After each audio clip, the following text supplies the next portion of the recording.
بسم الله الرحمن الرحيم ومن أحسن قولا ممن دعا إلى الله وعمل صالحا وقال إنني من المسلمين. അല്ലാഹുവിങ്കലേക്ക് ക്ഷണിക്കുകയും സൽക്കർമ്മം പ്രവർത്തിക്കുകയും തീർച്ചയായും ഞാൻ മുസ്ലിങ്ങളുടെ കൂട്ടത്തിലാകുന്നു എന്നു പറയുകയും ചെയ്തവനേക്കാൾ വിശിഷ്ടമായ വാക്ക് പറയുന്ന മറ്റാരുണ്ട്?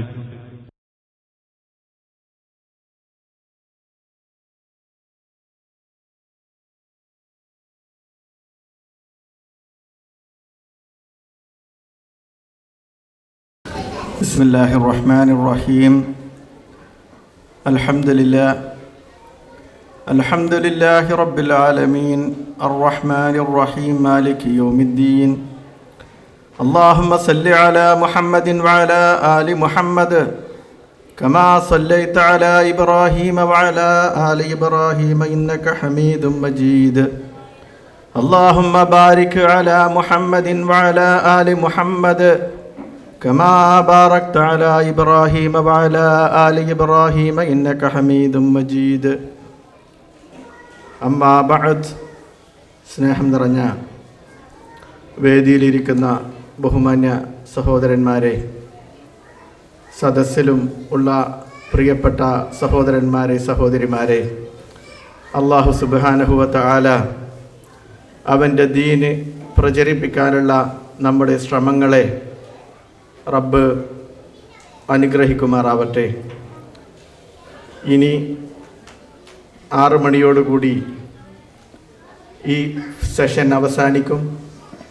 മഗ്രിബിന് ശേഷമുള്ള സെഷനിൽ കേരള നദ്വത്തുൽ മുജാഹിദീൻ്റെ സംസ്ഥാന സെക്രട്ടറി അബ്ദുറഹ്മാൻ സലഫി ഇൻഷാ അള്ളാ മുഖ്യപ്രഭാഷണം, ഈ ആദർശ സമ്മേളനത്തിൻ്റെ മുഖ്യപ്രഭാഷണം നിർവഹിക്കും. അതുകൊണ്ട് എല്ലാ സഹോദരന്മാരും ഈ പരിപാടി കഴിയുന്നത് വരെ ഈ സദസ്സിൽ ഉണ്ടായിരിക്കണമെന്ന് വിനീതമായി അഭ്യർത്ഥിക്കുകയാണ്. എന്തിനാണ് മുജാഹിദ് പ്രസ്ഥാനം ഈ രൂപത്തിലുള്ള ആദർശ സമ്മേളനങ്ങൾ മനുഷ്യന്മാരുടെ അധ്വാനവും സമ്പത്തുമൊക്കെ ചെലവഴിച്ച് നടത്തുന്നത്? കാലാകാലങ്ങളായി മുസ്ലിം സമൂഹത്തിനെ ശരിയായ മാർഗത്തിലേക്ക് നയിക്കാൻ ഈ പ്രസ്ഥാനം കാലാകാലങ്ങളായി ശ്രമിച്ചിട്ടുണ്ട്. ഇത് ഇന്ന് തുടങ്ങിയതല്ല, മറിച്ച് 1498 വാസ്കോ ഡി ഗാമ എന്ന കടൽ കൊള്ളക്കാരൻ കേരളത്തിൻ്റെ തീരത്ത് വന്നിറങ്ങുകയും കോഴിക്കോട് വന്നിറങ്ങുകയും പോർച്ചുഗീസുകാരെന്ന് പറയുന്ന കടൽ കൊള്ളക്കാരായ വൃത്തികെട്ടവന്മാർ, ചരിത്രത്തിൽ മുസ്ലിങ്ങളോട് ഏറ്റവും ക്രൂരത ചെയ്ത പോർച്ചുഗീസുകാർ കേരളത്തിൻ്റെ മണ്ണിൽ വന്നിറങ്ങുകയും സാമൂതിരി രാജാവിൻ്റെ പട്ടാളക്കാരും ഭടന്മാരും നാവികരുമായിരുന്ന മുസ്ലിങ്ങളെ സാമൂതിരിയെ പരാജയപ്പെടുത്താനുള്ളതിൻ്റെ പേരിൽ മർദ്ദിക്കുകയും അതേപോലെ തന്നെ മുസ്ലിങ്ങളെ ചരിത്രത്തിൽ കാണാത്ത തുല്യതയില്ലാത്ത അക്രമങ്ങൾക്ക് മുസ്ലിങ്ങളെ വിധേയരാക്കുകയും ചെയ്തു. ആ കടൽ കൊള്ളക്കാരായ പോർച്ചുഗീസുകാർ അതുമാത്രമല്ല, മുസ്ലിങ്ങളുടെ വിശുദ്ധ ഗ്രന്ഥമായ വിശുദ്ധ ഖുർആൻ അവരുടെ മുമ്പിൽ വെച്ച് കത്തിച്ചു. പക്ഷേ മുസ്ലിങ്ങൾ അതിന് പ്രതികരിക്കാൻ നിരായുധരായിരുന്നു, പാവപ്പെട്ടവരായിരുന്നു. അവരെ സഹായിക്കാൻ അള്ളാഹു അല്ലാതെ ആരുമുണ്ടായിരുന്നില്ല. കാലങ്ങൾക്ക് ശേഷം പോർച്ചുഗീസുകാരൻ ഇന്ത്യയിൽ നിന്ന് പോയപ്പോൾ ആ ഭാഗത്തേക്ക് വന്നത് ബ്രിട്ടീഷുകാരായിരുന്നു. സഹോദരന്മാരെ, സഹോദരിമാരെ, നാം നമ്മുടെ ചരിത്രം അറിയണം. ഉമർ ഇബ്നുൽ ഖത്താബ് റളിയല്ലാഹു അൻഹു പറയാറുണ്ട്, മല്ലാ യഅരിഫുൽ ഇസ്ലാമ ലാ യഅരിഫുൽ ഇസ്ലാമ മല്ലാ യഅരിഫുൽ ജാഹിലിയ്യ. ജാഹിലിയത്തിന്റെ അന്ധകാരം അറിയുന്നവനെ ഇസ്ലാമിന്റെ പ്രസക്തി മനസ്സിലാകൂ. ജാഹിലിയത്തിൽ എങ്ങനെയായിരുന്നു മനുഷ്യന്മാർ ജീവിച്ചിരുന്നത്? അവരുടെ സാംസ്കാരികമായ നിലപാടെന്തായിരുന്നു? വിശ്വാസപരമായ നിലപാടെന്തായിരുന്നു? അവരുടെ കുടുംബ ബന്ധങ്ങളിലെ കാര്യങ്ങൾ എന്തായിരുന്നു എന്നറിയുന്നവനെ ഇസ്ലാമിന്റെ ശക്തി അറിയൂ എന്ന് ഉമർ ഇബ്നുൽ ഖത്താബ് റളിയല്ലാഹു അൻഹു പറയുന്നത് പോലെ കഴിഞ്ഞ കാലത്ത് ഈ സമൂഹത്തിനൊരു ചരിത്രം കഴിഞ്ഞു പോയിരുന്നു. അന്ന് ഈ സമൂഹത്തിന് തണലേകാൻ, അന്ന് ഈ സമൂഹത്തിന്റെ കൈപ്പിടിച്ചുയർത്താൻ മഹാന്മാരായ കുറെ നേതാക്കന്മാര് ത്യാഗങ്ങൾ ചെയ്തിട്ടുണ്ട്, ത്യാഗ പരിശ്രമങ്ങൾ ചെയ്തിട്ടുണ്ട്. അതിന്റെ ഭാഗമായിട്ട് പോർച്ചുഗീസുകാരുടെ ഈ കടൽ കൊള്ളക്കാരായ പോർച്ചുഗീസുകാരുടെ അധിനിവേശത്തിന് ശേഷം ഇന്ത്യയിലേക്ക് വന്ന ബ്രിട്ടീഷുകാർ അവരും ഈ രൂപത്തിൽ ക്രിസ്ത്യൻ മിഷനറി പ്രവർത്തനം നടത്തുകയും ഇന്ത്യ രാജ്യത്ത് ഇന്ന് രാജ്യസ്നേഹത്തിന്റെ പേരിൽ അഭിമാനം കൊള്ളുന്ന ബ്രാഹ്മണന്മാർ ബ്രിട്ടീഷുകാരുടെ പണിയാളുകളായി ഗവൺമെന്റ് ഓഫീസുകളിൽ ജോലി ചെയ്യുകയും ചെയ്തപ്പോൾ ഏറനാട്ടിലെയും വെള്ളുവനാട്ടിലെയും തിരൂരങ്ങാടിയിലെയും മലപ്പുറത്തെയും ഒക്കെ പാവപ്പെട്ട മാപ്പിളമാരെ ഒന്നുമില്ലാതെ വെറും തക്ബീർ ചൊല്ലി ഒരു മുട്ടുസൂചി പോലുമില്ലാതെ ബ്രിട്ടീഷുകാരന്റെ ബയണറ്റുകൾക്ക് മുമ്പിൽ, ബ്രിട്ടീഷുകാരന്റെ പീരങ്കികൾക്ക് മുമ്പിൽ അല്ലാഹു അക്ബർ എന്ന് പറഞ്ഞ് ബ്രിട്ടീഷുകാരനെതിരെ പോരാടി. അതാണ് മുസൽമാന്റെ ചരിത്രം. അവിടെ ബ്രിട്ടീഷുകാരന്റെ ഓഫീസിൽ പിണിയാളുകളായിട്ട് മുസ്ലിങ്ങൾ നിന്നിട്ടില്ല. മറിച്ച് ഇന്ന് ഇന്ത്യ രാജ്യത്തെ ഫാസിസ്റ്റുകൾ ഉണ്ടല്ലോ, മനസ്സിലും ശരീരത്തിലും പൂണൂല് കൊണ്ട് നടക്കുന്ന ഇന്ത്യ രാജ്യത്തെ ഫാസിസ്റ്റുകൾ, അവരുടെ ഉപ്പാപ്പമാരുടെയും അവരുടെ വല്യുപ്പമാരുടെയും വല്യച്ഛന്മാരുടെയും ചരിത്രമെടുത്തു നോക്ക്. അവരൊക്കെ ബ്രിട്ടീഷ് ഓഫീസുകളിലെ പണിയാളുകളായിരുന്നു. അതേപോലെ തന്നെ ക്രിസ്ത്യൻ മിഷനറിമാർ, അവർ അവിടുന്ന് വന്നവരും ക്രിസ്ത്യാനികൾ, ഞങ്ങളും ക്രിസ്ത്യാനികൾ എന്നുള്ള നിലക്ക് ബ്രിട്ടീഷുകാരുടെ ഒപ്പം നടന്നു. ഈ പാവപ്പെട്ട സമൂഹം മാത്രം അങ്ങ് വെള്ളവനാട്ടിലെയും മേറനാട്ടിലെയും തിരൂരങ്ങാടിയിലുമൊക്കെ പാവപ്പെട്ട മുസ്ലിങ്ങൾ ഈ ബ്രിട്ടീഷ് രാജിനെതിരെ പോരാടി. അങ്ങ് ഹൈദരാബാദിലാണെങ്കിൽ നൈസാമിന്റെയും അതേപോലെ തന്നെ അതിനുശേഷം ടിപ്പു സുൽത്താന്റെയും നേതൃത്വത്തിലുള്ള ഹൈദരലിയുടെയും ടിപ്പുവിന്റെയും നേതൃത്വത്തിലുള്ള മുസ്ലിം പടയാളികൾ ബ്രിട്ടീഷ് സാമ്രാജ്യത്തിനെതിരെ പോരാടി.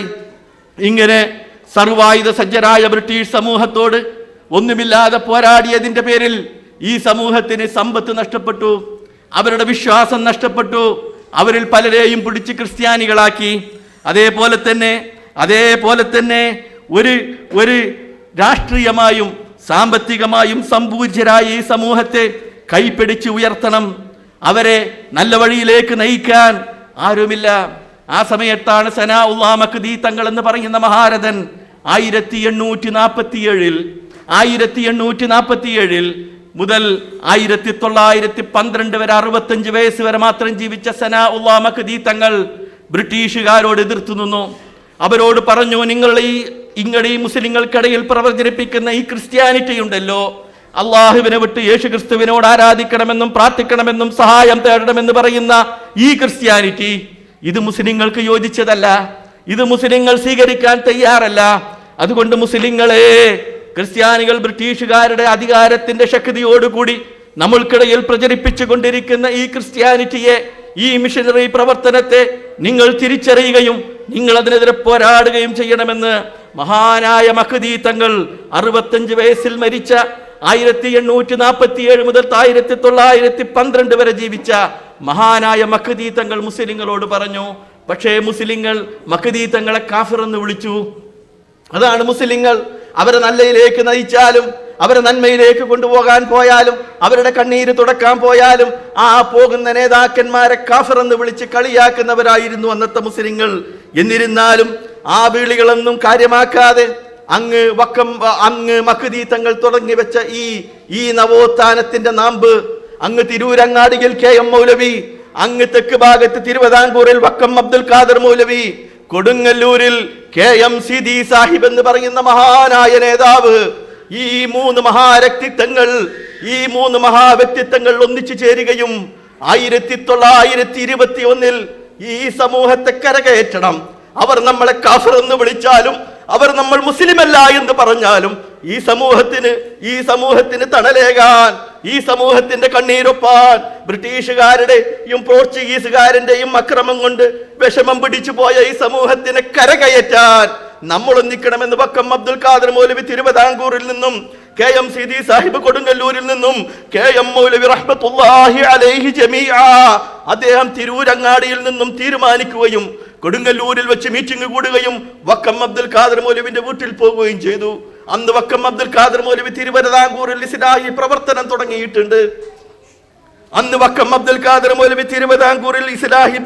തുടങ്ങിയിട്ടുണ്ട്. വക്കം അബ്ദുൽ ഖാദർ റഹ്മത്തുള്ളാഹി അലൈഹി അദ്ദേഹം ഒരു മുതലാളിയുടെ വീട്ടിൽ ഭക്ഷണം കഴിക്കാൻ പോയി. മുതലാളിയുടെ വീട്ടിൽ ഭക്ഷണം കഴിക്കാൻ പോയപ്പോൾ അതിഥിയായി പോയതാണ്. അവിടെ അദ്ദേഹം ഒരു അറബി മാസിക കണ്ടു, അൽമനാർ എന്നുള്ളൊരു മാസിക കണ്ടു. വക്കമൗലവി മുതലാളിയോട് ചോദിച്ചു, എവിടുന്നാണ് ഇത് വരുന്നത്? അദ്ദേഹം പറഞ്ഞത് ഈജിപ്തിൽ നിന്ന് റഷീദ് റിള എന്ന് പറയുന്ന ഒരു പത്രാധിപന്റെ കീഴിൽ വരുന്ന ഒരു മാസികയാണ്. വക്കമൗലവി ചോദിച്ചു, എനിക്കും തരുമോ ഒരു കോപ്പി? ആ മുതലാളിയുടെ വീട്ടിൽ നിന്ന് കോപ്പികൾ കൊണ്ടുപോകും. വക്കമൗലവി അൽമനാർ വായിക്കും. അന്ന് ഈ രൂപത്തിൽ ഈജിപ്തിലും മുസ്ലിം നവോത്ഥാന സംരംഭങ്ങൾ തുടങ്ങിയിരുന്നു. ഇസ്ലാഹി പ്രസ്ഥാനത്തിന്റെ നാമ്പുകൾ അന്ന് ഈജിപ്തിലും മുഹമ്മദ് റഷീദ് റിളയുടെയും മുഹമ്മദ് അബ്ദുവിന്റെയും ഒക്കെ നേതൃത്വത്തിൽ നടന്നിരുന്നു. ഏതായിരുന്നാലും വക്കമൗലവി ആ അൽമനാറിന്റെ കോപ്പി കൊണ്ടുപോകും. ആ അറബിയിലുള്ള മാസിക അദ്ദേഹം ട്രാൻസ്ലേറ്റ് ചെയ്യും. എന്നിട്ട് മലയാളത്തിൽ അൽ ഇസ്ലാഹി എന്നുള്ള പേരിൽ ഒരു മാസിക രൂപീകരിച്ചു. സഹോദരന്മാരെ, മനസ്സിലാക്കണം, ആരോരുമില്ലാതിരുന്ന കാലം, ആരോരും ഈ സമൂഹത്തിന് വഴികാട്ടാനില്ലാതിരുന്ന കാലം, ഇന്ന് ഈ സമൂഹം ഒരു ഭാഗത്തെത്തിയപ്പോൾ ഞങ്ങളാണ് അവർ നന്നാക്കിയവർ, ഞങ്ങളാണ് അവർക്ക് വഴിതിരിച്ചവർ എന്ന് പറഞ്ഞ് നടക്കുന്ന പ്രസ്ഥാനങ്ങളെ നിങ്ങൾക്ക് പറയാൻ കഴിയുമോ വക്കം മൗലവി നിങ്ങളുടെ നേതാവാണോ? KM മൗലവിയുടെ പേര് കേൾക്കുമ്പോൾ റഹ്മത്തുള്ളാഹി അലൈഹി എന്ന് പ്രാർത്ഥിക്കാൻ നിങ്ങൾക്ക് കഴിയുമോ? KMCD സാഹിബിന്റെ പേര് കേൾക്കുമ്പോൾ അള്ളാഹു അദ്ദേഹത്തിന് സ്വർഗം കൊടുക്കട്ടെ എന്ന് പ്രാർത്ഥിക്കാൻ ഈ നവോത്ഥാനത്തിന്റെ നേതാക്കന്മാരായി ചമഞ്ഞു നടക്കുന്ന മുസ്ലിം സമൂഹത്തിലെ ഇതര പ്രസ്ഥാനത്തിന്റെ ആളുകളെ നിങ്ങൾക്ക് കഴിയുമോ? കഴിയില്ല. മറിച്ച് ഞങ്ങൾക്ക് കഴിയും. അവരാണ് ഈ സമൂഹത്തെ നയിച്ചവർ. ഏതായിരുന്നാലും വക്കം മൗലവി അൽമനാർ വാങ്ങി. അൽമനാർ കുറെ കാലം നിന്നുപോയി. വക്കം അബ്ദുൽ ഖാദർ മൗലവി ആ നിന്ന അൽമനാർ നിന്നപ്പോ അദ്ദേഹം റഷീദ് റിളക്ക് 5 രൂപ, അന്നത്തെ 5 അണ അദ്ദേഹം ഡ്രാഫ്റ്റ് എടുത്തെറിയ അങ്ങ് ഈജിപ്തിലേക്ക് അയച്ചു, കെയ്റോയിലേക്ക് അയച്ചു. അതിൽ അദ്ദേഹം എഴുതി, ഈ മാസിക എനിക്ക് നിന്നുപോയി. ഇങ്ങ് കേരളത്തിലെ ലോകത്തിന്റെ ഒരു പൊട്ടുപോലെ കിടക്കുന്ന ഈ കേരളത്തില് ഞാൻ ഇസ്ലാഹി പ്രവർത്തനം നടത്തുന്നത് ഈ മാസികയിലെ ലേഖനങ്ങൾ ട്രാൻസ്ലേറ്റ് ചെയ്തിട്ടാണ്, പരിഭാഷപ്പെടുത്തിയിട്ടാണ്. അതുകൊണ്ട് പ്രിയപ്പെട്ടവരെ, മുടങ്ങാതെ ഈ മാസിക ഈ സമൂഹത്തിലേക്ക് എത്തിക്കാൻ നിങ്ങൾ ശ്രദ്ധിക്കണേ എന്ന് പറഞ്ഞ് വക്കം അബ്ദുൽ ഖാദർ മൗലവി റഷീദ് റിളക്ക് അറബിയിൽ ഒരു കത്തെഴുതി. ആ ലക്കത്തിൽ അൽമനാർ ഇറങ്ങിയത് വക്കം അബ്ദുൽ ഖാദർ മൗലവിയുടെ അദ്ദേഹത്തിന്റെ കത്ത് മുഖപ്രസംഗമാക്കിക്കൊണ്ടാണ്. റഷീദ് റിള റഹ്മത്തുള്ളാഹി അലൈഹി പറഞ്ഞു, കണ്ടോ, ലോകത്തിന്റെ ചെറിയൊരു കോണായ കേരളത്തിൽ നിന്ന് പോലും അൽമനാറിന്റെ വെളിച്ചമെത്തുന്ന പ്രകാശമെത്തുന്നതിന്റെ തെളിവാണ് ഈ കത്ത് എന്ന് പറഞ്ഞ് ആ കത്ത് അദ്ദേഹം പ്രസിദ്ധീകരിച്ചു. അതാണ് വക്കം അബ്ദുൽ ഖാദർ മൗലവി. വക്കം അബ്ദുൽ ഖാദർ മൗലവിയെ സംബന്ധിച്ചുള്ള ചരിത്രം, രാവിലെ 2 മണിക്ക് എഴുന്നേറ്റ് നമസ്കരിക്കും, 2 തഹജ്ജുദ് നമസ്കരിക്കും. ഫജ്ർ നമസ്കാരത്തിന് ശേഷം വിശുദ്ധ ഖുർആന്റെ പാരായണം ചെയ്യും മൗലവി. അതിനുശേഷം കുറച്ച് വിശ്രമിക്കും. അതിനുശേഷം ളുഹർ വരെ ദർസുകൾ നടത്തും. ളുഹറിന് ശേഷം വീണ്ടും കുറച്ച് വിശ്രമിക്കുന്ന മൗലവി അസറിന് ശേഷം സമൂഹത്തിന്റെ പ്രവർത്തനങ്ങളുമായിട്ടിറങ്ങും. ഇതായിരുന്നു മൗലവി. ആ മൗലവിയുടെ സദസ്സിലാണ് ശ്രീനാരായണ ഗുരു എന്ന് പറയുന്ന ഈഴവരുടെ നേതാവ് എന്ന് വാഴ്ത്തപ്പെടുന്ന ശ്രീനാരായണ ഗുരു പോലും അക്കാലത്ത് വക്കം അബ്ദുൽ ഖാദർ വക്കം മൗലവിയുടെ സദസ്സിൽ പഠിച്ചിരുന്നു. വക്കം മൗലവിയുടെ സദസ്സിൽ നിന്നാണ് ശ്രീനാരായണ ഗുരുവിന് ഒരൊറ്റ ദൈവം എന്നുള്ള ആശയം കിട്ടിയത് എന്ന് പണ്ഡിതന്മാര് വിശദീകരിക്കുന്നു. ഇത്തരം ക്ലാസുകളിലൂടെ മുസ്ലിങ്ങളെ പുരോഗമിപ്പിച്ചുകൊണ്ടിരുന്നു നേതാക്കന്മാർ. ഞാൻ നേരത്തെ പറഞ്ഞതുപോലെ മലബാറിലെ KM മൗലവിയും മധ്യ കേരളത്തിൽ KMCD സാഹിബിന്റെ നേതൃത്വത്തിലും അങ്ങ് തെക്ക് കേരളത്തിൽ വക്കം അബ്ദുൽ ഖാദർ മൗലവിയുടെ നേതൃത്വത്തിലും ഈ രൂപത്തിൽ കേരളത്തിൽ പ്രവർത്തനം തുടങ്ങി. പക്ഷേ 921 കാലഘട്ടങ്ങളായപ്പോ മുസ്ലിങ്ങളെ എല്ലാ നിലക്കും മർദ്ദിക്കുന്ന അവസ്ഥകളിൽ മലബാർ കലാപം വന്നു. വാഗൻ ട്രാജഡി ഉണ്ടായി. നിരവധി മുസ്ലിങ്ങളെ നിങ്ങളൊക്കെ ചരിത്രത്തിൽ പഠിച്ചിരിക്കും. തിരൂരങ്ങാടിയിൽ നിന്ന് ഒരു കാലി കമ്പാർട്ട്മെന്റിൽ പാവപ്പെട്ട മുസ്ലിങ്ങളെ മാത്രം കുത്തി നിറച്ചുകൊണ്ട് ഒരു ട്രെയിൻ പുറപ്പെടുകയാണ്. ആ ട്രെയിനിൽ മുസൽമാന് ശ്വസിക്കാൻ ദ്വാരമില്ലാത്തൊരു ട്രെയിൻ. ആ ട്രെയിൻ അതിന്റെ ലക്ഷ്യസ്ഥാനത്തെത്തിയപ്പോഴേക്കും മനുഷ്യന്മാർ പരസ്പരം മാന്തിക്കേറി മരിച്ചിരുന്നു. അതാണ് വാഗൻ ട്രാജഡി. ബ്രിട്ടീഷുകാരുടെ മർദ്ദനം തുടങ്ങുകയാണ്. കഴിവുള്ള മുസ്ലിങ്ങളെ ലക്ഷദ്വീപിലേക്കും അതേപോലെ തന്നെ അന്തമാൻ ദ്വീപുകളിലേക്കും നാടുകടത്തുകയാണ്. ഈ അവസ്ഥയിലും മുസ്ലിം നേതാക്കന്മാർ ഞാനും എൻ്റെ കുട്ടിയും എൻ്റെ മക്കളും സുഖമായി ജീവിച്ചോട്ടെ എന്ന് വിചാരിച്ച് ഒരു മൂലയിൽ കഴിച്ചു കൂട്ടിയില്ല. നമ്മളിൽ ചില സഹോദരന്മാരില്ലേ, എനിക്ക് സമുദായത്തിന്റെ പ്രശ്നങ്ങളില്ല, എനിക്ക് തൗഹീദിന്റെ പ്രയാസങ്ങളില്ല, ഞാൻ അതിനൊന്നും തയ്യാറില്ല, എനിക്കെന്റെ ജോലി, എനിക്കെന്റെ മക്കൾ, എൻ്റെ ഭാര്യ എന്ന് പറഞ്ഞ് വീടിന്റെ അകത്തളങ്ങളിൽ ഇരിക്കുന്ന സഹോദരന്മാരെ മനസ്സിലാക്കിക്കോ. ഈ രൂപത്തിൽ വക്കം മൗലവിയും KM മൗലവിയും KMCD സാഹിബ് പോലത്തെ മഹാരഥന്മാരായ നേതാക്കന്മാരും ഈ രൂപത്തിൽ സ്വന്തം മക്കളെയും കണ്ണിലെണ്ണിട്ട് ഒഴിച്ചു നോക്കിയിരുന്നുവെങ്കിൽ മുസ്ലിം സമൂഹത്തിന്റെ അവസ്ഥ എന്താകുമായിരുന്നു? മഹാനായ മൗലവി ഈ രൂപത്തിൽ അവർ പ്രവർത്തിച്ചു. 1921 മലബാർ കലാപം വന്നു. നാട് നീളെ നടന്ന് ഉസ്താദന്മാർ മൗലവിമാര് പ്രസംഗിച്ചു. ആ കലാപം കഴിഞ്ഞപ്പോ ഉണ്ടായത് കുറെ മക്കൾ, കുറെ അനാഥകളായ മക്കൾ, പിതാക്കന്മാരില്ലാത്ത മക്കൾ, ബലാത്സംഗം ചെയ്യപ്പെട്ടു മുസ്ലിം സഹോദരിമാർ. ഇന്ന് മുസ്ലിങ്ങൾ രാഷ്ട്രീയമായി ഉണരണം, സജ്ജരാകണം എന്നൊക്കെ പറയുമ്പോ അലസന്മാരായി ടിവികളിലും റൂമുകളിലും ഇരിക്കുന്ന സഹോദരന്മാരെ, അപകടം വരുന്നതൊരു ദിവസം കൊണ്ടല്ല. ചരിത്രത്തിൽ നമ്മൾ അശ്രദ്ധ കാണിക്കുമ്പോൾ അപകടങ്ങൾ വന്നുകൊണ്ടേയിരിക്കും. ഇന്ത്യ രാജ്യത്തെ മുസൽമാൻ അതുപോലെ സാഗൂതം ചിന്തിച്ച് തീരുമാനങ്ങൾ എടുക്കേണ്ട ദിവസങ്ങളാണ് നമ്മുടെ മുമ്പിലൂടെ കടന്നുപോയിക്കൊണ്ടിരിക്കുന്നത്. വർഗീയ ഫാസിസ്റ്റുകൾ ഇന്ത്യ രാജ്യത്തിന്റെ കസേര കയറുമ്പോ അലസന്മാരായിരിക്കുന്നവരല്ല മുസ്ലിങ്ങൾ. മറിച്ച് ചിന്തിക്കണം, എന്താണ് ഞാൻ ആർക്ക് വേണ്ടി മുസൽമാന്റെ അഭിമാനത്തിന് വേണ്ടി പ്രവർത്തിക്കണം? ഈ ഇസ്ലാം, അള്ളാഹുവിന്റെ ദീനിനെതിരെ ആദ്യം പടവാളോങ്ങിയാലും അവനെതിരെ പ്രവർത്തിക്കാനും അതിനുവേണ്ടി പ്രവർത്തിക്കാനും ഞാൻ സജ്ജരാകുന്നു എന്ന് പറയണം. അതാണ് 1921 പണ്ഡിതന്മാര് രൂപീകരിച്ച ഐക്യസംഘം. എന്തിന്? മുസ്ലിങ്ങളെ സമുദ്ധരിക്കാൻ. ഈ രൂപത്തിൽ മുസ്ലിങ്ങൾ മുന്നോട്ട് പോകാൻ പറ്റില്ല. അങ്ങനെ 1921 ഉണ്ടാക്കിയ ഐക്യസംഖ്യം 1923 1-ാം വാർഷികം ആഘോഷിച്ചു. 1924 കേരളത്തിലെ ആദ്യത്തെ പണ്ഡിത സംഘടനയായ കേരള ജംഇയ്യത്തുൽ ഉലമക്ക് രൂപഭാവം നൽകി. കാരണം മുസ്ലിങ്ങളുടെ വിശ്വാസം നഷ്ടപ്പെട്ടു കിടക്കുന്നു, തൗഹീദില്ല അവർക്ക്. അവർ ഏതാനും പാട്ടുകളിലും കുപ്പിപ്പാട്ടുകളിലും മാലപ്പാട്ടുകളിലും കഴിഞ്ഞു പോകുന്നു. അവർ പ്രസവിക്കുമ്പോൾ പോലും നഫീസത്ത് മാല പാടി പ്രസവിപ്പിക്കുന്ന അവസ്ഥയിലാണ് മുസ്ലിങ്ങളുടെ അവസ്ഥ. വിശ്വാസപരമായി അള്ളാഹുവിനോടല്ലാത്തവരോടെല്ലാം അവർ പ്രാർത്ഥിച്ചു കൊണ്ടിരിക്കുന്നു. ശൈഖന്മാരോടും മുരീദന്മാരോടും അമ്പിയാക്കളോടും അതേപോലെ തന്നെ കാണുന്ന ഔലിയാക്കളോടും ഒക്കെ പ്രവർത്തിച്ചു കൊണ്ടിരിക്കുന്നു. വിദ്യാഭ്യാസപരമായി ഇംഗ്ലീഷ് പഠിക്കാൻ പാടില്ല, മലയാളം എഴുതാൻ പാടില്ല എന്ന് പറഞ്ഞൊരു പൗരോഹിത്യം മുസ്ലിം സമൂഹത്തെ വളഞ്ഞു കെട്ടിക്കൊണ്ടിരിക്കുന്നു. ഈ ഒരവസ്ഥയിൽ മഹാരഥന്മാരായ പണ്ഡിതന്മാര് പ്രവർത്തിക്കുകയും 1924 കേരള ജംഇയ്യത്തുൽ ഉലമ രൂപീകരിക്കുകയും ചെയ്തു. അതിനുശേഷം മുന്നോട്ട് പോയിക്കൊണ്ടിരിക്കെ 1926 ഒരു വിഭാഗം പണ്ഡിതന്മാർക്ക് അവരുടെ പൗരോഹിത്യം നടപ്പാക്കാൻ കഴിയില്ല എന്ന് മനസ്സിലായപ്പോ അവരതിൽ നിന്ന് ഭിന്നിച്ചു പോന്നു. അതാണ് സമസ്ത കേരള ജംഇയ്യത്തുൽ ഉലമ. ഇന്ന് സുന്നികൾ എന്ന് പറയുന്ന സഹോദരന്മാർ കൊണ്ട് നടക്കുന്ന സമസ്ത കേരള ജംഇയ്യത്തുൽ ഉലമ. കേരളത്തിലെ ആദ്യത്തെ പണ്ഡിത സംഘടന കേരള ജംഇയ്യത്തുൽ ഉലമ 1924 1926 സമസ്ത രൂപീകരിച്ചു. അങ്ങനെ ഇത്തരം നിരന്തരമായ പ്രവർത്തനങ്ങളുടെ പണ്ഡിതന്മാരുടെ പ്രവർത്തനങ്ങൾക്കെതിരെ പ്രവർത്തിക്കാൻ തുടങ്ങി. ഏതായിരുന്നാലും മഹാന്മാരായ പണ്ഡിതന്മാർ, ഐക്യസംഘത്തിന്റെ നേതാക്കന്മാർ അതിന് മാറിക്കൊടുത്തില്ല. അവരും പ്രവർത്തിച്ചു.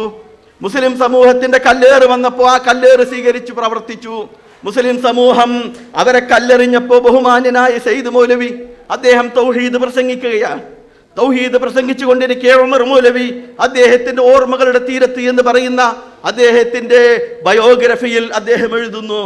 ഉമർ മൗലവി പറയുന്നു, മഹാനായ സയ്യിദ് മൗലവി തൗഹീദ് പ്രസംഗിച്ചു കൊണ്ടിരിക്കെ അദ്ദേഹത്തിനെതിരെ അദ്ദേഹത്തെ ഇക്കാണുന്ന പൗരോഹിത്യ വിഭാഗം അദ്ദേഹത്തിന്റെ കഴുത്തിൽ കൊണ്ടുപോയി മാലയിട്ടു. എന്തിന്റെ മാല? പടക്കത്തിന്റെ മാല. ആ പടക്കം പൊട്ടിച്ചു. എല്ലാവരും തിരിച്ചുപോയി. പാവപ്പെട്ട മൗലവി ആ സ്റ്റേജിന്റെ അഴിയിലുള്ള ഒരു ഓടയിൽ കിടക്കുകയായിരുന്നു. ആരുമില്ല സഹായിക്കാൻ, ആരുമില്ല ഒപ്പം നടക്കാൻ, ആരുമില്ല ഒരു കൈത്താങ് തരാൻ. എന്നിട്ടും ഈ പണ്ഡിതന്മാർ നമ്മൾ ഇന്ന് അനുഭവിക്കുന്ന സുഖങ്ങളില്ല, പ്രയാസങ്ങളുടെ മേൽ പ്രയാസങ്ങൾ മാത്രം സഹിച്ച് പ്രവാചകന്മാരുടെ മാതൃക പിന്തുടരുന്ന ഈ സംവിധാനം മുന്നോട്ട് പോയി. അതാണ് മുജാഹിദ് പ്രസ്ഥാനം. ഇന്ന് ചില സഹോദരന്മാർക്ക് മുജാഹിദ് പ്രസ്ഥാനത്തിന്റെ നേതാക്കന്മാരുടെ വിലയറിയില്ല. ഇന്ന് ഡോക്ടർ പറഞ്ഞതുപോലെ അസുഖം കൊണ്ടും വിഷമിച്ചും ICUവിൽ കിടക്കുന്ന ഞങ്ങളുടെ നേതാവ് AP അബ്ദുൽ ഖാദർ മൗലവി, അദ്ദേഹത്തെ നിങ്ങൾക്കാർക്കും അറിയില്ലായിരിക്കാം, ഞങ്ങളത് പരിചയപ്പെടുത്തിയിട്ടില്ല. പക്ഷേ തമാമിലെയും ജുബൈലിലെയും കേരളത്തിലെയും ഒക്കെ ചെറുപ്പക്കാർ പറയുന്നു, AP അല്ല നേതാവ്, അദ്ദേഹത്തിലും വലിയ പണ്ഡിതന്മാർ ഞങ്ങളുടെ ജാലിയാത്തുകളിൽ ജോലി ചെയ്യുന്നു എന്ന് പറഞ്ഞ് പാവപ്പെട്ട നേതാക്കന്മാരുടെ അധ്വാനം വിലമതിക്കാത്ത എന്റെ കൂട്ടുകാരെ, സഹോദരന്മാരെ, അല്ല, മുജാഹിദ് പ്രസ്ഥാനത്തിന് ഒരു കാലം കഴിഞ്ഞു പോയിട്ടുണ്ട്. നിങ്ങൾ കണ്ട 10 കൊല്ലമല്ല മുജാഹിദ് പ്രസ്ഥാനത്തിന്റെ ചരിത്ര പുസ്തകത്തിലുള്ളത്. നിങ്ങൾ കാണാത്ത 10ന്റെ പുറത്തുള്ള 90 കൊല്ലവും മുജാഹിദ് പ്രസ്ഥാനം ഈ രാജ്യത്ത് പ്രവർത്തിച്ചിട്ടുണ്ട്. മുജാഹിദിന്റെ നേതാക്കന്മാര് പ്രവർത്തിച്ചിട്ടുണ്ട്. AP അബ്ദുൽ ഖാദർ മൗലവി, അള്ളാഹു അദ്ദേഹത്തിന് ശിഫ പ്രദാനം ചെയ്യുമാറാവട്ടെ. അദ്ദേഹം എപ്പോഴും പ്രസംഗിക്കാറുണ്ട്. ഞാൻ മക്കയിൽ പോയപ്പോ കഅബയുടെ കില്ല പിടിച്ച് ഞാൻ പ്രാർത്ഥിച്ചത്, പടച്ചവനെ, കന്യാകുമാരി മുതൽ കാസർഗോഡ് വരെയുള്ള പാപപ്പെട്ട മുസ്ലിങ്ങൾ തൗഹീദിൽ നിന്ന് വ്യതിചലിച്ച് ഖബറിന്റെയും ആരാധനകളിലും പെട്ടുപോയിട്ടുണ്ട്. പടച്ചവനെ, അവരെ നേർവഴിയിലേക്ക് കൊണ്ടുവരാൻ ഞങ്ങൾക്ക് നീ തൗഫീക്ക് ചെയ്യണേ എന്ന് ജീവിതത്തിൽ കഅബയിൽ വന്ന് കഅബയുടെ കില്ല പിടിച്ച് പ്രാർത്ഥിച്ച മഹാനായ നേതാവിന്റെ അനുയായികളാണ് നിങ്ങൾ. നിങ്ങൾക്ക് ഇങ്ങനെ ഒരു ചരിത്രം പറയാനുണ്ടോ? മുജാഹിദ് പ്രസ്ഥാനത്തെ പരിഹസിക്കുന്നവരെ, മുജാഹിദ് പ്രസ്ഥാനത്തിൽ ഇന്ന് കയറി വരുന്നത് ഞങ്ങൾക്ക് വിഷമമാണ്, മുജാഹിദുകളെ കാണുന്നത് ഞങ്ങൾക്ക് വിഷമമാണ്, എന്നും പ്രശ്നക്കാരാണ്, പ്രയാസക്കാരാണ് എന്നൊക്കെ പറഞ്ഞ് ഞങ്ങളിൽ നിന്ന് മാറി നിൽക്കുന്ന എന്റെ പ്രിയപ്പെട്ടവരെ, നിങ്ങളൊന്ന് മനസ്സിലാക്കിക്കോ. നിങ്ങളെല്ലാവരും മാറി നിന്നാലും ഈ വയോവൃദ്ധന്മാരുടെ ഊർജവും ഈ വയോവൃദ്ധന്മാരുടെ ഈമാനും കൊണ്ട് ഒരു പുതിയ തലമുറ ഇതിന്റെ കൈത്തിരി അടുത്ത തലമുറയിലേക്ക് അള്ളാഹുവിന്റെ എന്റെ ഈ സത്യം പറയാൻ ഒരു സമൂഹം എല്ലാ കാലത്തും ഉണ്ടായിരിക്കുമെന്ന് മുത്ത് മുഹമ്മദ് മുസ്തഫ സല്ലല്ലാഹു അലൈഹി വസല്ലം പറഞ്ഞിട്ടുണ്ടെങ്കിൽ അത് പേറാൻ, അത് നടപ്പാക്കാൻ കഴിവുള്ളവരാണ് മുജാഹിദുകളെന്ന് നിങ്ങൾ മനസ്സിലാക്കുക. ഏതായിരുന്നാലും ഈ പ്രവർത്തനം കൊണ്ടാണ്, ഈ ഐക്യസംഘത്തിന്റെയും ജംഇയ്യത്തുൽ ഉലമയുടെയും പ്രവർത്തനം കൊണ്ടാണ് മുസ്ലിങ്ങൾ ഇന്ന് കേരളത്തിൽ ഇന്ന് കാണുന്ന രൂപത്തിലെത്തിയത്. നിങ്ങൾക്കറിയുമോ? നിങ്ങൾ പറയേ കേരളത്തിൽ മാത്രമല്ല മുസ്ലിങ്ങൾ ഉള്ളത്, ലോകത്ത് ഏറ്റവും കൂടുതൽ മുസ്ലിങ്ങളുള്ളത് ഇന്തോനേഷ്യയിലാണെങ്കിൽ 2ാം സ്ഥാനം ഇന്ത്യയിലാണ്. ആ ഇന്ത്യയിൽ ഏറ്റവും കൂടുതൽ മുസ്ലിങ്ങളുള്ളത് ഉത്തർപ്രദേശിലാണ്. പാവപ്പെട്ട ഉത്തർപ്രദേശിലെ മുസൽമാന്റെ അവസ്ഥ എന്താ? വെള്ളം കോരികളും വിറവുകെട്ടികളുമായി ദേശീയ രാഷ്ട്രീയ പാർട്ടികളുടെ പിന്നാലെ നടക്കുന്ന പണിയാടുകളായി മാറി മുസ്ലിങ്ങൾ. വെറും വോട്ട് ബാങ്ക് മാത്രമായി. പശ്ചിമ ബംഗാളിലെ മുസ്ലിങ്ങളുടെ അവസ്ഥ എന്താ? 5 ലക്ഷം മുസ്ലിങ്ങളാണ് കൽക്കത്തയുടെ തെരുവിലൂടെ റിക്ഷാ വണ്ടി വലിച്ചു നടക്കുന്നത്. മനുഷ്യനെ വലിക്കുന്ന വണ്ടിയുള്ളത് ഇന്ന് ലോകത്ത് കൽക്കത്തയിൽ മാത്രമാണ്, ഇന്ത്യയിലെ കൽക്കത്തയിൽ മാത്രമാണ്, പശ്ചിമ ബംഗാളിൽ മാത്രമാണ്. ദേശീയ പാർട്ടികൾ പാലുകൊടുത്തത് കൊണ്ടല്ല മുസ്ലിം സമൂഹം ഈ അവസ്ഥയിലെത്തിയത്, മറിച്ച് പ്രവർത്തിച്ചതിന്റെ അടിസ്ഥാനത്തിൽ. മുസ്ലിം നേതാക്കന്മാര് മതത്തിന് വേണ്ടി മാത്രമല്ല അവർ പ്രവർത്തിച്ചത്, രാഷ്ട്രീയമായിട്ട് മുസ്ലിങ്ങളെ രാഷ്ട്രീയമായി അഭിമാനകരമായ ഒരു അസ്തിത്വത്തിന് വേണ്ടി മുസ്ലിങ്ങൾ പ്രവർത്തിച്ചു. സർവേന്ത്യ മുസ്ലിം ലീഗ് ഇസ്മായിൽ സാഹിബിന്റെ നേതൃത്വത്തിൽ കേരളത്തിലേക്ക് കടന്നു വന്നപ്പോ മഹാരഥന്മാരായ നേതാക്കന്മാർ അതിന്റെ പിന്നിൽ അണിനിരന്നു. മുസ്ലിങ്ങൾക്ക് രാഷ്ട്രീയമായ ഒരു അഭിമാനകരമായ അസ്തിത്വമാണെന്ന് KM മൗലവിയും KMCD സാഹിബും വക്കം അബ്ദുൽ ഖാദർ മൗലവിയെ പോലെയുള്ള നേതാക്കന്മാരെ തീരുമാനിക്കുകയും അതിന്റെ പിന്നിൽ ശക്തമായി പ്രവർത്തിക്കുകയും ചെയ്തു. ഇന്ന് മുജാഹിദുകളെ നിസ്സാരവൽക്കരിക്കുന്ന സമുദായ പാർട്ടിയുടെ ആളുകളോ അല്ലാത്തവരോ ഉണ്ടെങ്കിൽ നിങ്ങളുടെ ഒരു നേതാവിന്റെ പേര് പറ. ഈ സംവിധാനത്തിന്റെ മുന്നിൽ നടന്ന നിങ്ങളുടെ ഒരു നേതാവിന്റെ, നിങ്ങൾ പ്രാർത്ഥിച്ചാൽ ഉത്തരം കിട്ടുന്ന ഒരു നേതാവിന്റെ പേര് പറ. നിങ്ങൾക്കത് പറയാൻ കഴിയില്ല. രാഷ്ട്രീയ മതത്തിൽ മാത്രമല്ല രാഷ്ട്രീയത്തിലും മുസ്ലിങ്ങളെ ശക്തമായി കൊണ്ടുവരാൻ ശ്രമിച്ചു. അതുകൊണ്ടാണ് ഇന്ന് ലോകം പഠിച്ചുകൊണ്ടിരിക്കുന്നത് കേരള മോഡലാണ്. മുസ്ലിങ്ങൾ എങ്ങനെയാണ് കേരളത്തിൽ ജീവിച്ചത്, ആ രൂപത്തിലുള്ള സംവിധാനം വേണമെന്ന് പറയുന്നത്. ഇന്ന് റാങ്കുകൾ കിട്ടുന്നത് മുസ്ലിം കുട്ടികൾ. എങ്ങനെ എത്തി മുസ്ലിങ്ങൾക്ക്? എന്തേ പശ്ചിമ ബംഗാളിലെ മുസ്ലിങ്ങൾ അങ്ങോട്ട് എത്തിയില്ല? ബീഹാറിലെ പാവപ്പെട്ട മുസ്ലിമും അവന്റെ ഭാര്യയും പിന്നെ ഒരു കാലിയും എന്നുള്ള അവസ്ഥയിൽ ചെറിയ ചെറിയ കൂരയിലാണ് അവർ കഴിയുന്നത്.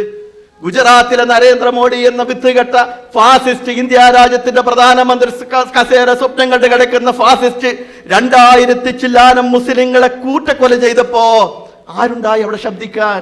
മുസ്ലിങ്ങൾക്ക് ഒരു MLA ഉണ്ടോ നിയമസഭയിൽ പറയാൻ? ഒരു MP ഉണ്ടോ മുസ്ലിങ്ങൾക്ക് വേണ്ടി വാദിക്കാൻ? ഒരു ഉത്തരവാദിത്തപ്പെട്ട ഒരാളുണ്ടോ? ഇല്ല. കാരണം അള്ളാഹു അവരെ സംരക്ഷിക്കുമാറാവട്ടെ. പാവപ്പെട്ട ഗർഭിണികളായ ഉമ്മമാരുടെ വയറ്റിലേക്ക് ശൂലം കുത്തിക്കയറ്റി, മുസൽമാന്റെ കുട്ടിയാണെങ്കിൽ അവൻ ആ ശൂലം കൊണ്ട് കുത്തിക്കൊല്ലു എന്ന് പറഞ്ഞ ഇന്ത്യ രാജ്യത്തിലെ കണ്ടതിൽ വെച്ച് ഏറ്റവും വലിയ ഫാസിസ്റ്റായ നരേന്ദ്രമോദി 3 ദിവസമാണ് പാവപ്പെട്ട മുസ്ലിങ്ങളെ പോലീസിന്റെ ഉത്തരവാദിത്വത്തോടു കൂടി അക്രമത്തിന് വിട്ടുകൊടുത്തത്.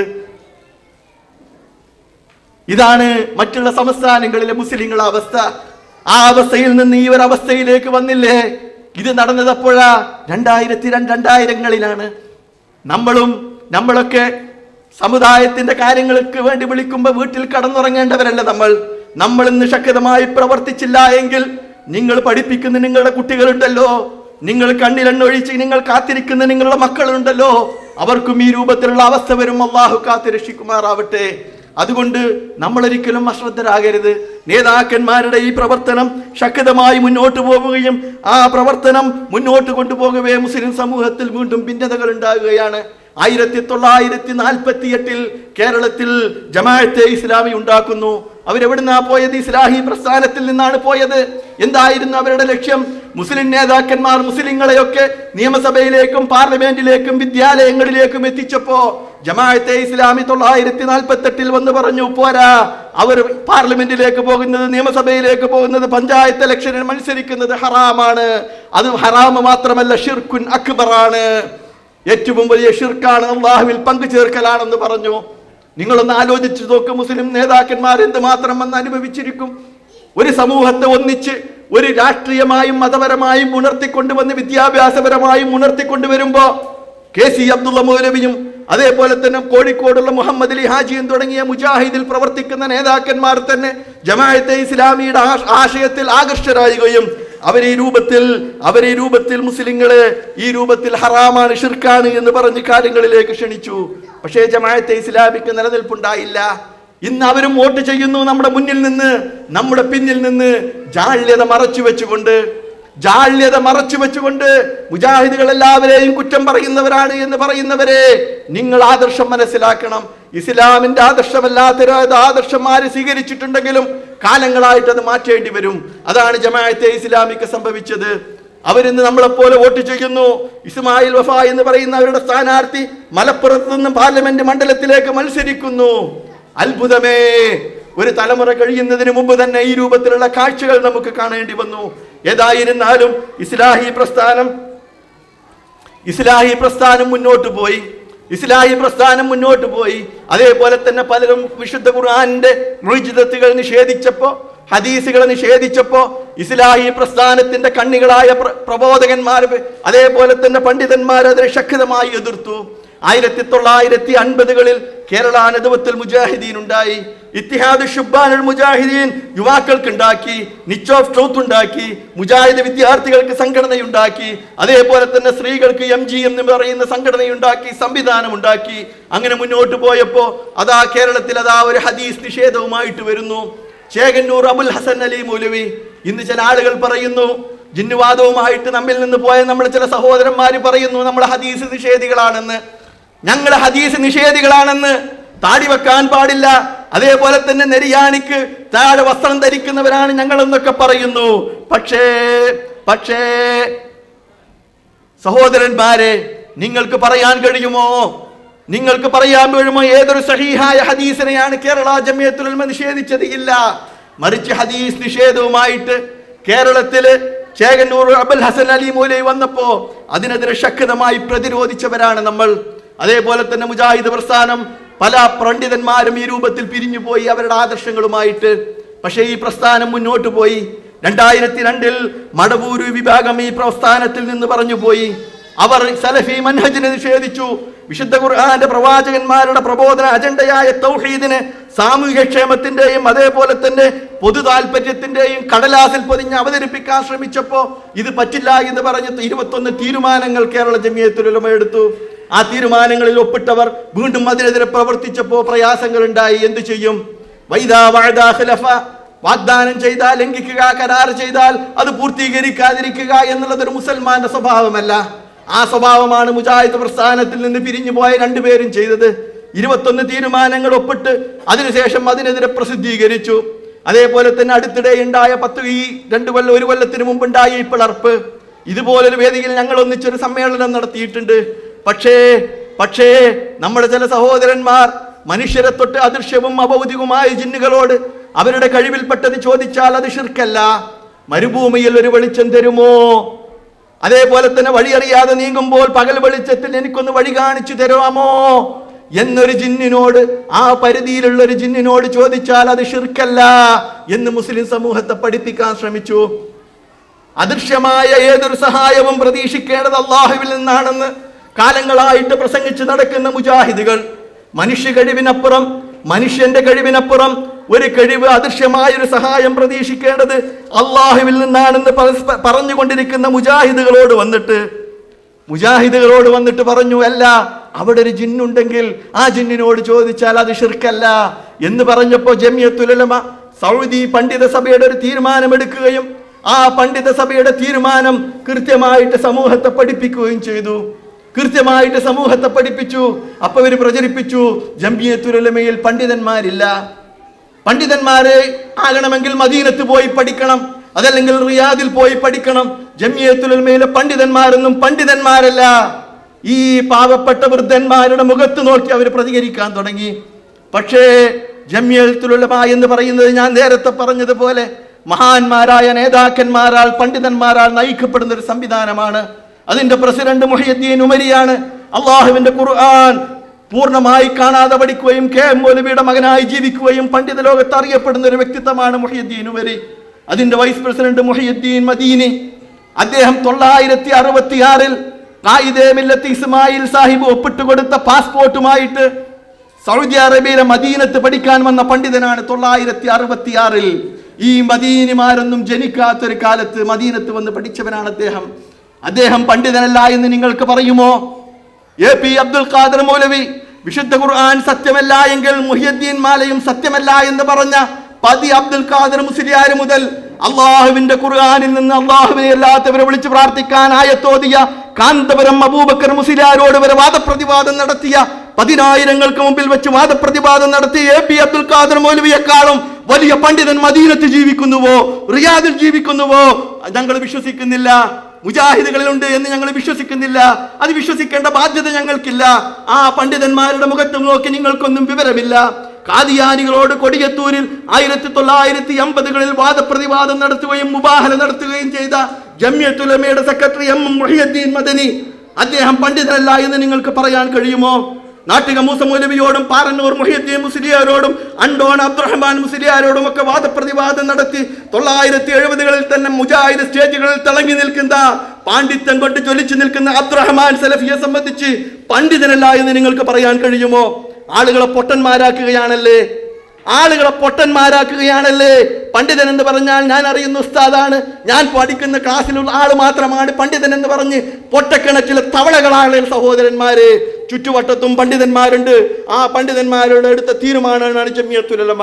ആ തീരുമാനത്തിനെതിരെ ഒരു വാക്ക് പറയാൻ, ആ തീരുമാനത്തിനെതിരെ ഒരു വർത്തമാനം പറയാൻ, ആ തീരുമാനത്തിനെതിരെ സൗദി ഉലമാക്കളെ കാണിച്ച് ഒരു എതിരഭിപ്രായം പറയാൻ 2012 ഫെബ്രുവരിയിൽ കൊണ്ടുവന്നിട്ടും നിങ്ങൾക്ക് ഇതുവരെ കഴിഞ്ഞിട്ടില്ലല്ലോ. നിങ്ങളുടെ പണ്ഡിതന്മാർക്ക് ഇതുവരെ കഴിഞ്ഞിട്ടില്ലല്ലോ. അതുകൊണ്ട് അദൃശ്യരായ ജിന്നുകളോട്, മനുഷ്യരെ തൊട്ട് അദൃശ്യരായ ജിന്നുകളോട് ഭൗതികമായ ഒരു സഹായം എന്ത് ചോദിച്ചാലും, ഒരു ഗ്ലാസ് വെള്ളം ചോദിച്ചാലും, രാത്രിയിൽ ഒരു വെളിച്ചം ചോദിച്ചാലും, പകലിൽ ഒരു വഴിവിളക്ക് ചോദിച്ചാലും അതെല്ലാം ഷിർക്കാണെന്ന് പറയാൻ ദമാമിൽ ആരുമില്ലെങ്കിലും ദമാമിലെ ചെറുപ്പക്കാരുണ്ട് എന്നുള്ളതിന്റെ തെളിവാണ് ഇവിടെ. നിങ്ങൾ പറഞ്ഞു വരത്തിയില്ലേ? ഇവിടെ ഒരു സലാഹിയും അദ്ദേഹത്തിന്റെ കൂടെ 3 ആളുകളെ ഉള്ളതെന്ന് പറഞ്ഞില്ലേ? അഹങ്കരിക്കുകയല്ല. ഡോക്ടർ ഫാറൂഖ് സാഹിബ് പറഞ്ഞതുപോലെ വല്ലാഹി വല്ലാഹി വല്ലാഹ് അഹങ്കരിക്കുകയല്ല. നിങ്ങൾ മനസ്സിലാക്കിക്കോ, ഈ തൗഹീദിന്റെ തിരി ഊതിക്കെടുത്താൻ ആർക്കും കഴിയില്ല എന്നുള്ളതിന്റെ തെളിവാണ് ഈ കസേരകൾ ഇവിടെ നിറഞ്ഞത്. നൂഹ് നബി അലൈഹി സ്വലാത്തു വസ്സലാം പറഞ്ഞതുപോലെ റബ്ബി ഇന്നി ദഅഉതു ഖൗമി ലൈലൻ വനഹാറാ, പടച്ചവനെ ഞാൻ രാവിലെയും വൈകുന്നേരവും ഈ വിശ്വാസത്തിലേക്ക് ആളുകളെ ക്ഷണിച്ചു. ഫലം യസിദുഹും ഇല്ലാ ഫിറാറാ, ഞാൻ ക്ഷണിക്കുമ്പോഴൊക്കെ അവരെന്നിൽ നിന്ന് അകന്നു പോയി. വഇന്നി കുല്ലമാ ദഅഉതുഹും ലിതഗ്ഫിറ ലഹും ജഅലു അസാബിഅഹും ഫീ ആദാനിഹിം, ഞാൻ അവരെ നിനക്ക് പൊറുക്കാൻ വേണ്ടി, അവർക്ക് പുറത്തു കൊടുക്കാൻ വേണ്ടി ഞാൻ അവരെ വിളിച്ചപ്പോഴൊക്കെ നീ അവർക്ക് പുറത്തു കൊടുക്കാൻ വേണ്ടി ഞാൻ അവരെ വിളിച്ചപ്പോഴൊക്കെ അവർ അവരുടെ വിരലുകൾ ചെവിയിലേക്ക് വെച്ചു. ഈ വെളിച്ചം കേൾക്കാതെ അവര് പുതപ്പെട്ട് മൂടി റബ്ബേ. അവർ ഷടിച്ചു റബ്ബേ. അവർ അഹങ്കാരം കാണിച്ചു റബ്ബേ. വല്ലാത്തൊരു അഹങ്കാരമാണ് ഈ സമൂഹം കാണിച്ചത്. ഈ തൗഹീദിന്റെ കൈത്തിരി ആരെതിർത്താലും ആര് പാരവെച്ചാലും ഞങ്ങളുടെ പരിപാടികൾ പലപ്പോഴും ഷെയ്ഖന്മാരെ വിളിച്ച് തെറ്റിദ്ധരിപ്പിച്ച് പാരവെക്കാൻ ശ്രമിച്ചു. എല്ലാം ഞങ്ങൾ തുറന്നു പറയുകയാണ്. ആര് ശ്രമിച്ചാലും, ഏത് കുടുംബത്തിന്റെ ആധിപത്യത്തിന് വേണ്ടി ദമാമിന്റെ മണ്ണിൽ ശ്രമിച്ചാലും ഞങ്ങൾക്കൊക്കെ ഊർജ്ജമുള്ളിടത്തോളം കാലം ഈ രാജ്യത്തിന്റെ നിയമവും ഈ രാജ്യത്തിന്റെ നീതിയും സ്വീകരിച്ചുകൊണ്ട് അനുസരിച്ചുകൊണ്ട് ഇവിടെ ഇസ്ലാഹി പ്രവർത്തനം ഞങ്ങൾ തുടർന്നു കൊണ്ടേയിരിക്കും. അതിന് അല്ലാഹു നമുക്ക് തൗഫീക്ക് ചെയ്യുമാറാവട്ടെ. സഹോദരന്മാരെ, ഈ ആദർശ സമ്മേളനം സംഘടിപ്പിച്ചത് ഈ ഒരു ഊർജം നമുക്ക് കിട്ടണം. തൗഹീദിന്റെ ഒരു ഊർജം. ഈ ഊർജമാണ് അള്ളാഹുവിന്റെ അടുത്ത് നാളെ പരലോകത്ത് നമ്മുടെ ഖബറുകളിൽ നമുക്ക് കൈത്താങ്ങാകുന്നത്. അതുകൊണ്ട് ഈ ഊർജത്തിന് വേണ്ടി, ഈ ശക്തിക്ക് വേണ്ടി നിങ്ങൾ ദമ്മാമിന്റെ ഇസ്ലാഹി സെന്ററിന്റെ കൂടെ നിൽക്കണം. ഞങ്ങൾക്ക് താല്പര്യങ്ങളില്ല. എന്റെ മകൻ എവിടെങ്കിലും വരണം, എന്റെ പേരക്കുട്ടി എന്തെങ്കിലും ആകണമെന്നൊരു താല്പര്യമില്ലാത്ത കൗണ്ടറാണ്, താല്പര്യമില്ലാത്ത സെന്ററാണ്. നിങ്ങൾ കയറി വരണം. ദാന ഷോപ്പിംഗ് സെന്ററിന്റെ പിന്നിൽ ദമാം ജവാസാത്തിന്റെ അടുത്തുള്ള സെന്ററിൽ വെള്ളിയാഴ്ചകളിൽ 9 മണിക്ക് ക്ലാസ് നടക്കുന്നു. വിശുദ്ധ ഖുർആനിന്റെ ക്ലാസ്, പഠന ക്ലാസുകൾ നടക്കുന്നു. അതേപോലെ തന്നെ വെള്ളിയാഴ്ച രാവിലെ ഖുർആൻ ലേണിംഗ് നടക്കുന്നു. അതേപോലെ തന്നെ തിങ്കളാഴ്ച 8 മണിക്ക് 9 മണിക്ക് ഖുർആൻ ലേണിംഗ് നടക്കുന്നു. നിങ്ങൾ പഠിക്കണം, കാര്യങ്ങൾ മനസ്സിലാക്കണം. ഈ പ്രസ്ഥാനത്തെക്കുറിച്ചുള്ള തെറ്റിദ്ധാരണകൾ നിങ്ങൾ തിരുത്തണം. അതിനുവേണ്ടി മാത്രം നിങ്ങളോട് ആവശ്യപ്പെട്ടുകൊണ്ട് അല്ലാഹു സുബ്ഹാനഹു വ തആല ഈ ഒരു ഒരുമിച്ച് കൂടൽ ഒരു സൽക്കർമ്മമായി സ്വീകരിക്കട്ടെ എന്ന് പ്രാർത്ഥിച്ചുകൊണ്ട് ഞാൻ അവസാനിപ്പിക്കുന്നു. അസ്സലാമു അലൈക്കും വറഹ്മത്തുള്ളാഹി വബറകാതുഹു.